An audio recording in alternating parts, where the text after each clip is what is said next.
C'est vrai que j'ai fait un nombre de stages, mais affolant, mais en même temps très utile parce qu'en fait, au moment de chercher une collaboration, je savais véritablement ce que je voulais parce que j'avais eu l'occasion de découvrir beaucoup de cabinets, des toutes petites structures, des structures un peu plus grosses. Euh, Alors après, oui, sur la recherche, qu'est-ce qu'on cherche exactement? Comment est-ce qu'on cherche un cabinet de droit pénal? En fait, je pense que ça dépend du niveau. Moi, comme j'ai commencé à faire des stages très tôt, assez jeune, au début, j'allais vraiment là où j'étais acceptée. Donc, je candidatais, mais de manière acharnée. Je pense que j'étais très habituée au refus parce qu'en fait, en effet, quand en L2 on candidate, on a fait un semestre de droit pénal, les cabinets, on n'est pas forcément la cible de ces cabinets.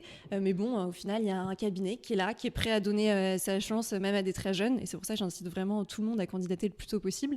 Et ensuite, c'était les classements. Les classements, il y en a quand même aussi en pénal, notamment en pénal des affaires. Et après, il y a aussi cette dimension qui est le bouche à oreille parce que le milieu pénal des affaires parisien reste quand même un milieu qui n'est pas très grand. Donc, on sait les cabinets qui sont assez prestigieux, qui ont des dossiers intéressants. Et en fait, le bouche à oreille fait beaucoup en droit pénal.